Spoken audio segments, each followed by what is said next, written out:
Bueno, muy bien. Hemos venido, mis amados hermanos, compartiendo el tema de Juan, ¿cierto? La vez pasada estuvimos hablando acerca del prólogo. Comenzamos entonces Juan capítulo 12, del verso 27 al verso 34. Ahora está turbada mi alma, ¿y qué diré? Padre, sálvame de esta hora. Mas para esto he llegado a esta hora. Padre, glorifica tu nombre. Entonces vino una voz del cielo. Lo he glorificado y lo glorificaré otra vez. Y la multitud que estaba allí y había oído la voz decía que había sido un trueno. Otros decían, un ángel le ha hablado. Respondió Jesús y dijo, no ha venido esta voz por causa mía, sino por causa de vosotros. Ahora es el juicio de este mundo. Ahora el príncipe de este mundo será echado fuera. Y yo, si fuera levantado de la tierra, a todos atraeré a mí mismo. Y decía esto, dando a entender de qué muerte iba a morir. Le respondió la gente, nosotros hemos oído de la ley, que el Cristo permanece para siempre. ¿Cómo pues dices tú que es necesario que el Hijo del Hombre sea levantado? ¿Quién es ese Hijo del Hombre? Muy bien, mis amados hermanos. Recuerden que en el texto anterior el Señor Jesucristo había hablado de su muerte, de la muerte inminente a la cual se estaba enfrentando. Y aquí en estos versos vamos a ver las implicaciones de esa muerte.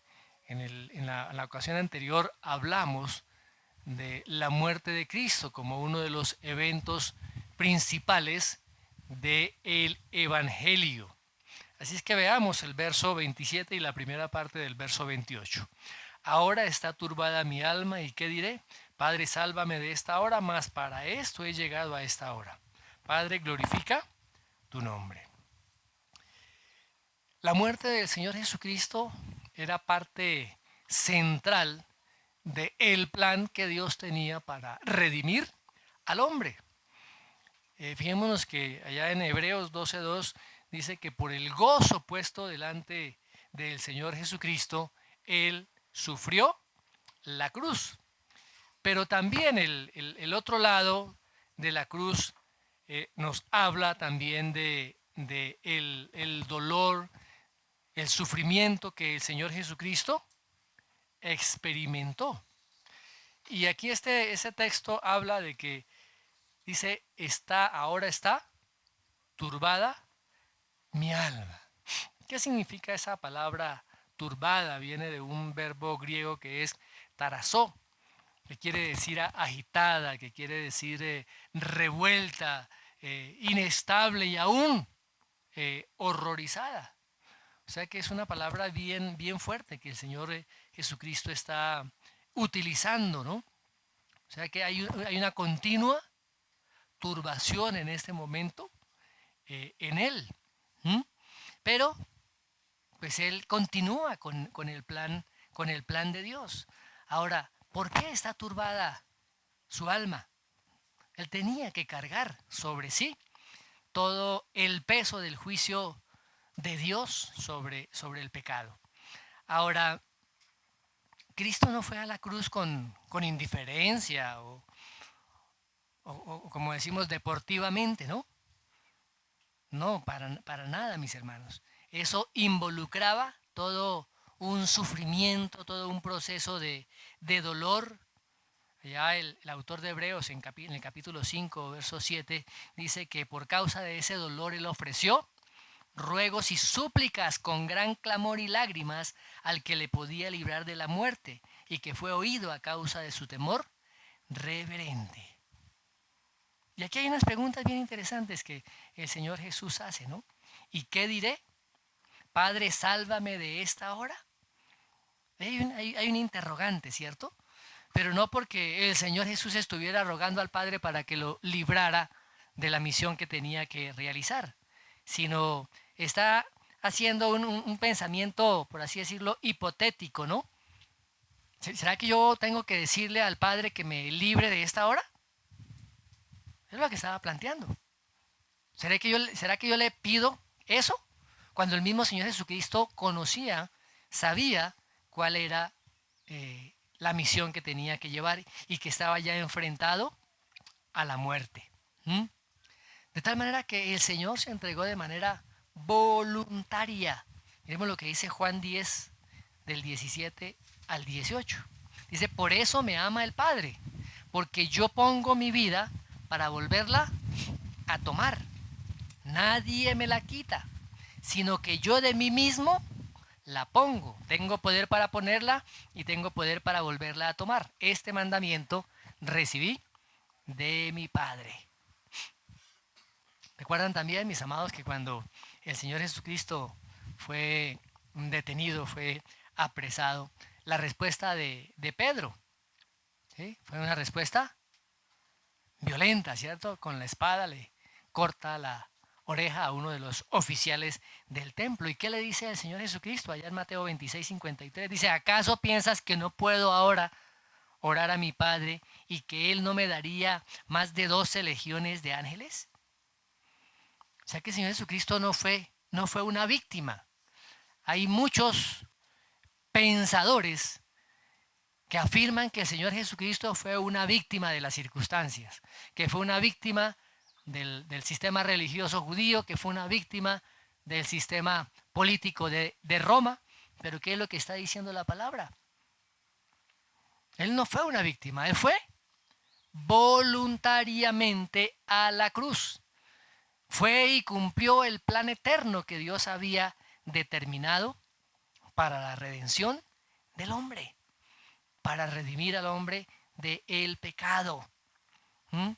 ¿Y cómo responde el mismo Señor Jesús a esta pregunta? ¿Qué sigue diciendo la palabra? Dice, mas para esto he llegado a esta hora. El Señor iba a cumplir la misión que le había sido encomendada por el Padre. Y Él estaba resuelto a cumplir su misión. ¿Y qué más sigue diciendo el Señor? ¿O cómo ora aquí al Padre? ¿Qué le dice? Padre, glorifica tu nombre. Recuerda que en Getsemaní también el Señor ora y dice, no se haga mi voluntad, sino la voluntad tuya. Y eso era lo que el Señor Jesús había hecho durante toda su vida. Y durante toda su vida, desde el nacimiento y su vida terrenal, el Señor Jesucristo estuvo glorificando el nombre de el Padre. Estuvo glorificando el nombre de el Padre. Pero donde se ve más claramente la expresión de esta gloria es en la cruz, mis hermanos, donde se manifiestan los atributos de Dios. ¿Cómo así que en la cruz se manifiestan los atributos de Dios? En la cruz se ve el amor profundo de Dios por los pecadores. En la cruz también se ve la ira de Dios contra el pecado, mis amados hermanos. En la cruz se manifiesta la justicia perfecta de Dios. En la cruz se ve la gracia redentora de Dios. En la cruz se ve la misericordia de Dios. Se ve su sabiduría infinita. Allí se ve esos atributos de nuestro gran Dios. Miremos verso 28, la segunda parte al verso 30. Dice, entonces vino una voz del cielo. Lo he glorificado y lo glorificaré otra vez. Y la multitud que estaba allí y había oído la voz decía que había sido un trueno. Otros decían, un ángel le ha hablado. Respondió Jesús y dijo, no ha venido esta voz por causa mía, sino por causa de vosotros. Es la tercera vez que la voz del Padre durante el ministerio terrenal del Señor Jesucristo es escuchada, es oída de manera audible. Recuerden que las otras dos veces, la primera vez fue en su bautismo y la segunda vez fue en el momento de la transfiguración. Vemos cómo a través del ministerio del Señor Jesucristo, Dios el Padre está complacido de lo que el Señor Jesucristo está haciendo. Y esta última voz, esta última actuación donde Dios habla de manera audible, está dando testimonio de que el Padre sigue complacido con lo que el Hijo está haciendo. Y así como el Señor Jesucristo ha glorificado al Padre durante todo su ministerio terrenal, así nuevamente el Señor Jesucristo glorificará al Padre hasta en la propia muerte, en su propio sacrificio en la cruz. Y luego, posteriormente, como todos sabemos, Él resucitaría, cumpliría la misión para la cual fue enviado. El Hijo del Hombre vino a buscar y a salvar lo que se había perdido, a dar su vida en rescate por muchos. Muy bien, hasta ahí. Miremos lo que dice Juan 17:5, hablando de esa gloria. Dice: Padre, la hora ha llegado, glorifica a tu Hijo para que también tu Hijo te glorifique a ti, como le has dado potestad sobre toda carne, para que dé vida eterna a todos los que le diste. Y esta es la vida eterna, que te conozcan a ti, el único Dios verdadero, y a Jesucristo, a quien has enviado. Yo te he glorificado en la tierra. He acabado la obra que me diste que hiciese. Ahora pues, Padre, glorifícame tú al lado tuyo, con aquella gloria que tuve conmigo antes de que el mundo fuese. Así es que, mis amados hermanos, esa voz audible del Padre estaba realmente confirmando que había oído la oración del Señor Jesucristo. ¿Y qué dijo la multitud? Toda la gente que estaba allí, que escuchó esa voz. Parece que no pudieron entender la importancia de lo que habían escuchado. ¿Qué dijeron algunos? Esto es un trueno, ¿cierto? Es un trueno. Ahora, en el Antiguo Testamento solía atribuirse el trueno con la voz de Dios. Hay varios sitios donde se puede ver eso. Ahora, no entendieron. Ellos no entendieron eso. Otros que dijeron: es un ángel que le ha hablado a Jesús. ¿Ah? En el Antiguo Testamento también era frecuente que los ángeles hablaran con las personas. Pero fijémonos que estas 12 posiciones son posiciones erróneas. No era ni el sonido de un trueno, ni era la voz de un ángel. Era la voz de Dios, pero no entendieron el significado realmente de esas palabras. ¿Por qué? ¿Por qué no entendieron la voz de Dios? Por causa de la dureza del corazón de las personas. No habían entendido tampoco la palabra de Dios. Si no habían entendido la palabra de Dios, tampoco iban a entender la palabra de su Hijo. Ahora, no es que Dios no hable a los pecadores. Dios habla a los pecadores. Lo que sucede en realidad es que los pecadores están sordos.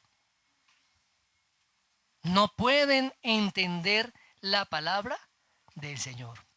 Eso es resultado del pecado, mis hermanos.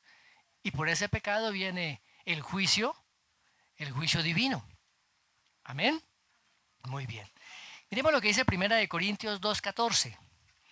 El apóstol Pablo les escribe allí a sus hermanos en Corintio. Dice que el hombre natural no percibe las cosas que son del Espíritu de Dios, porque para él son locura y no las puede entender, porque se han de discernir espiritualmente.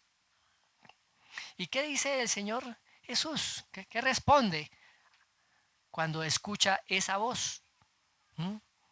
Él dice que esa voz no vino por causa de él, sino por causa de todos los que estaban ahí.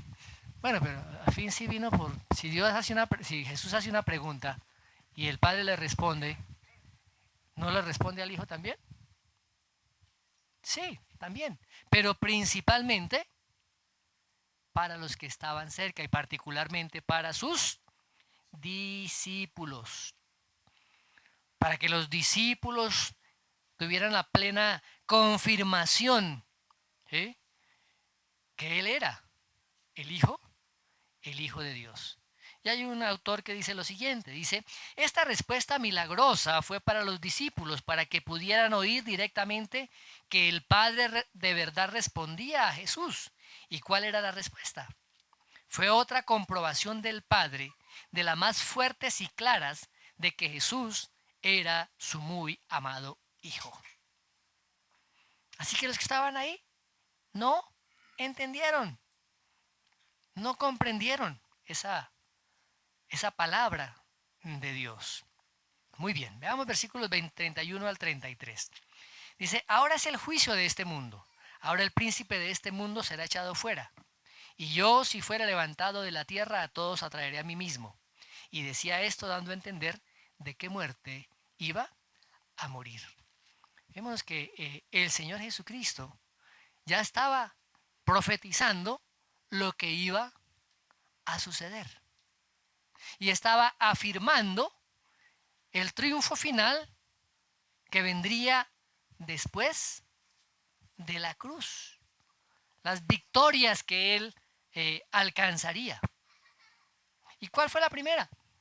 La primera que menciona ahí dice que el juicio de este mundo. Ahora, cuando se habla de mundo, se está hablando de todo ese sistema maligno y satánico, ¿no?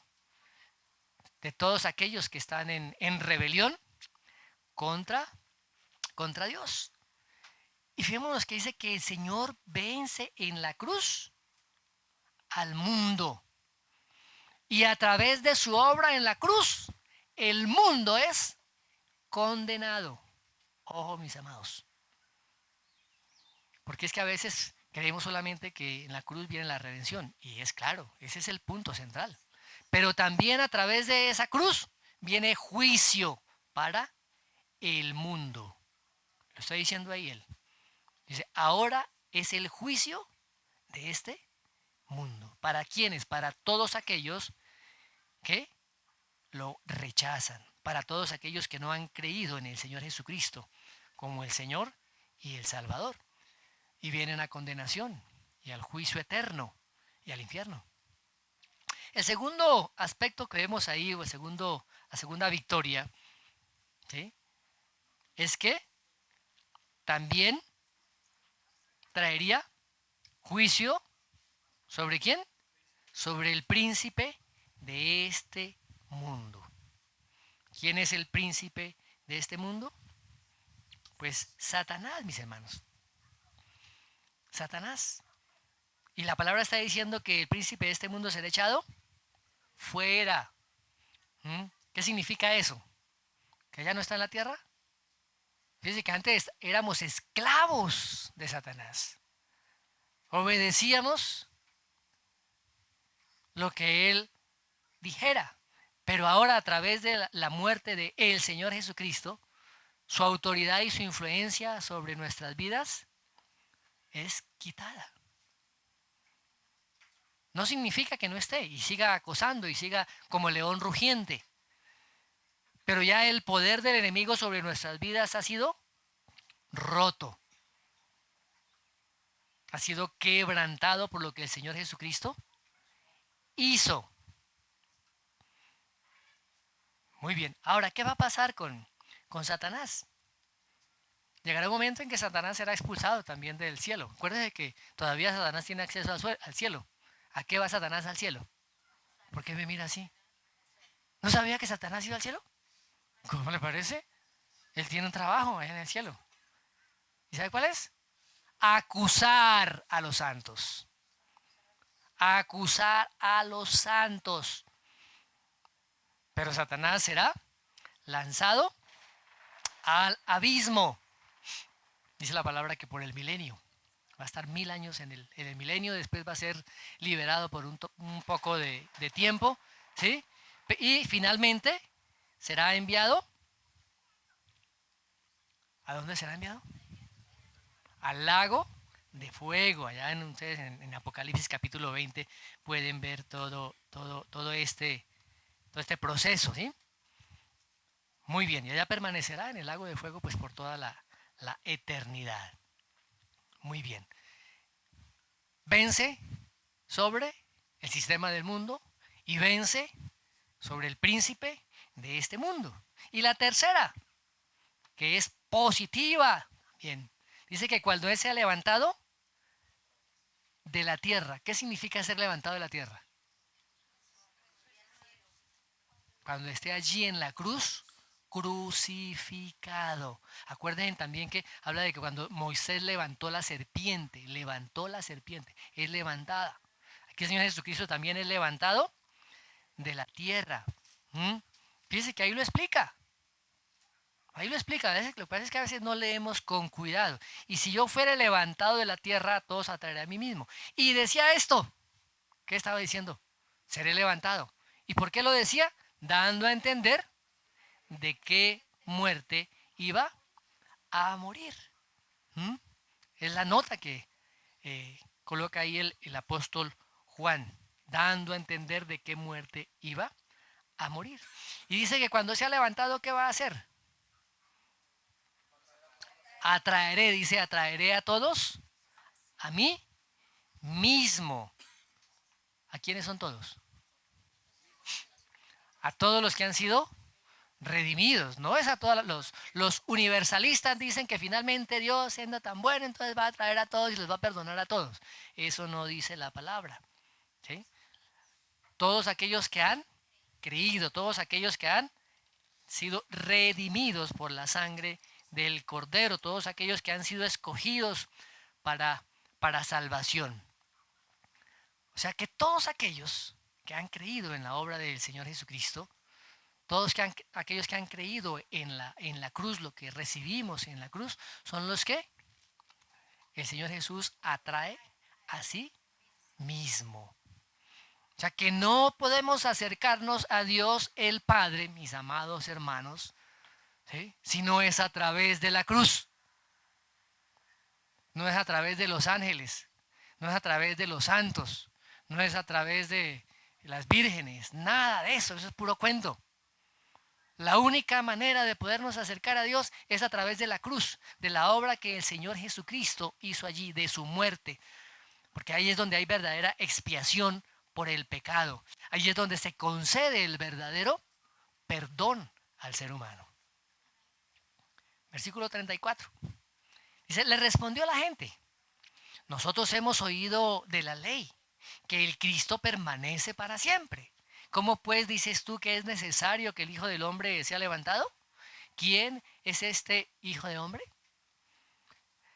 Vemos que la gente, la multitud no había aceptado, no había creído que realmente el Mesías era el Señor Jesucristo. Tampoco creían que el Mesías iba a morir. Por eso están diciendo, nosotros hemos oído de la ley. ¿A qué se está refiriendo cuando están hablando de la ley? A lo escrito en el Antiguo Testamento. Y en el Antiguo Testamento dice que el Cristo permanece para siempre. ¿Cómo pues tú dices que es necesario que el Hijo del Hombre sea levantado? Y estas personas estaban basándose en algunos textos de la Biblia, como Isaías 9:7, como Ezequiel 37:25, y particularmente en Daniel capítulo 7. Miremos ese texto de Daniel capítulo 7. Miraba yo en visión de la noche, y aquí con las nubes del cielo vi uno como un hijo del hombre que vino hasta el anciano de días y le hicieron acercarse delante de él y le fue dado dominio, gloria y reino para que todos los pueblos, naciones y lenguas le sirvieran. Su dominio es dominio eterno, que nunca pasará, y su reino uno que no será destruido. Allí es donde se habla nuevamente del Hijo del Hombre en el Antiguo Testamento. Por eso es que ellos están utilizando aquí la misma palabra, el mismo calificativo del Hijo del Hombre, ¿sí? Y ellos, pues, con respecto a estas profecías, estaban pensando que el Hijo del Hombre, el Mesías, vendría a derrotar a todos los enemigos de Dios, vendría a establecer un gobierno político y una supremacía del pueblo de Israel sobre los demás pueblos. El Señor Jesucristo lo va a hacer, pero en su próxima venida. En las Escrituras, en el Antiguo Testamento, también se había profetizado y se había afirmado que el Señor Jesucristo vendría primero a morir, por causa de los pecados de el hombre.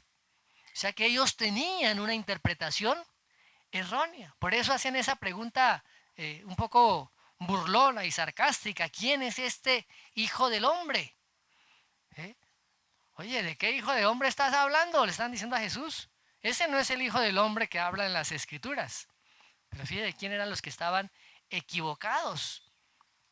Y mucho menos estaban ellos pensando que el hijo del hombre fuera el mismo Señor Jesucristo. O sea, no podían ellos entender que el Mesías fuera a morir. No lo podían entender y no lo creían. Ellos creían que ese Mesías iba a ser un conquistador triunfante, y esa no era la primera o la razón para su primera venida. Muy bien.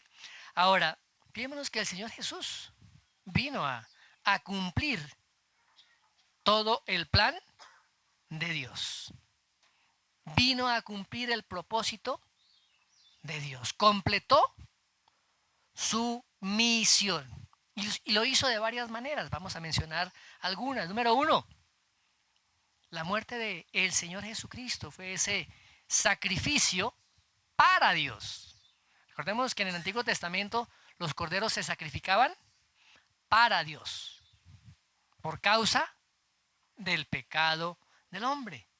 Y aquí la muerte del Señor Jesucristo fue un sacrificio para Dios, pagando el precio del pecado del hombre.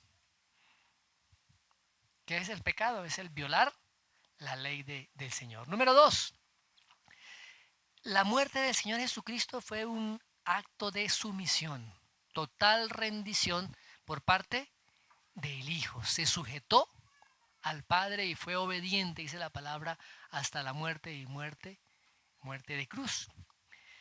La tercera razón es porque la muerte de Cristo se ofreció en sustitución para Dios a favor de los pecadores. Ya el hombre no moriría por causa del pecado. Ahora ese pago lo había hecho el Señor Jesucristo en la cruz para todo aquel que se arrepiente.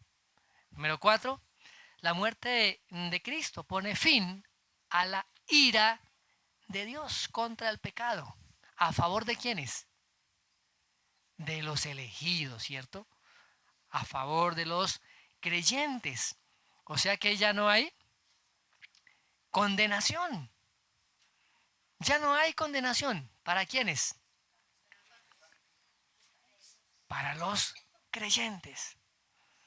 Recuerdo algunas expresiones que escuché alguna vez, creo que era como no sé si era la abuela o alguien diciéndole a su niño, ¡chino condenado!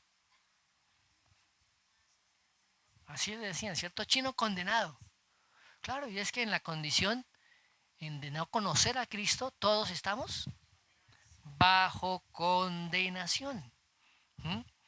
Pero el resultado de la cruz es que ya no hay condenación para todos aquellos que han creído en la muerte del Señor Jesucristo. Y número 5. Cristo nos redimió. ¿Para quién? Para Dios.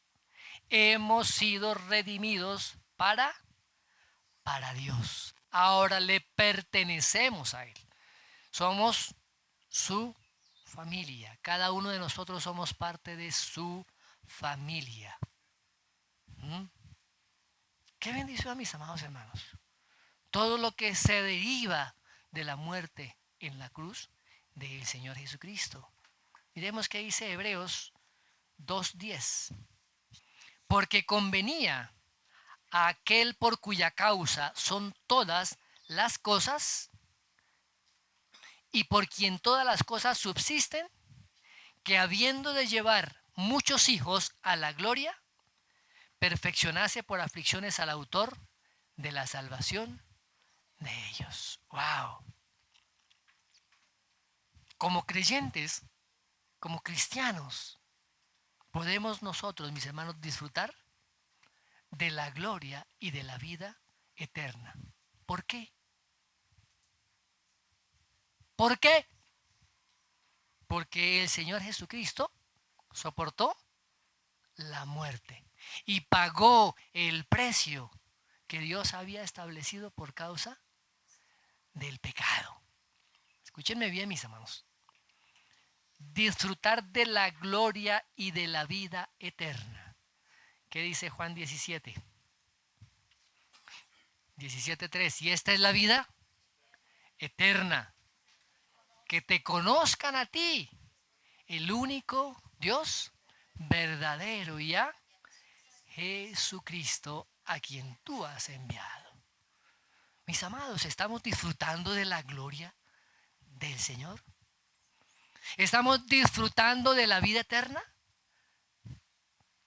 Hay muchos que viven la vida cristiana como si la vida cristiana fuera un camino solamente de espinas. ¿Hay pruebas? Claro. ¿Dónde fue más clara y manifiesta la gloria de Dios en la vida de Jesucristo? En el momento de la cruz. Acabamos de mencionarlo. De igual manera, la gloria de Dios debe manifestarse en nosotros no solamente en los momentos de gozo y alegría, sino también en los momentos de aflicción, en los momentos de dolor, en los momentos de prueba. Allí es donde la gloria de Dios también es manifiesta.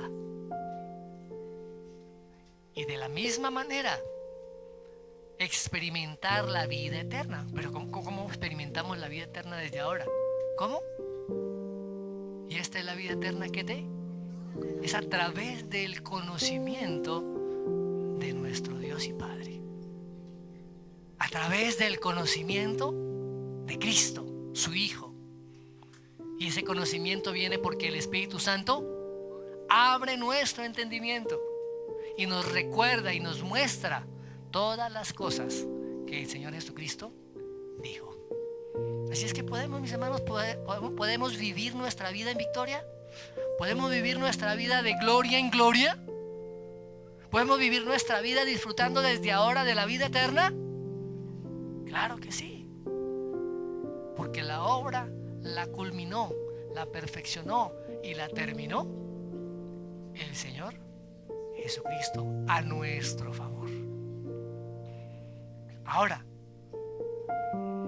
la plenitud tanto de esta gloria como de la vida eterna la tendremos cuando estemos con Él, cuando el Señor nos lleve a su presencia y estemos con Él. Lo que hay aquí, podemos decir lo que son las arras. Las arras. Amén. Amén. Señor, te damos gracias. Qué Señor, qué regalo tan grande, Señor, este regalo de la salvación. Lo que el Señor Jesucristo tuvo que pagar allí en la cruz a nuestro favor, Señor, y todo lo que viene, Señor, a través de su obra allí en la cruz. Ayúdanos, Señor, a entenderlo, a comprenderlo. Que sea escrito estas palabras en nuestros corazones. Gracias, Señor amado, por tu palabra. Gracias en el nombre de Jesús.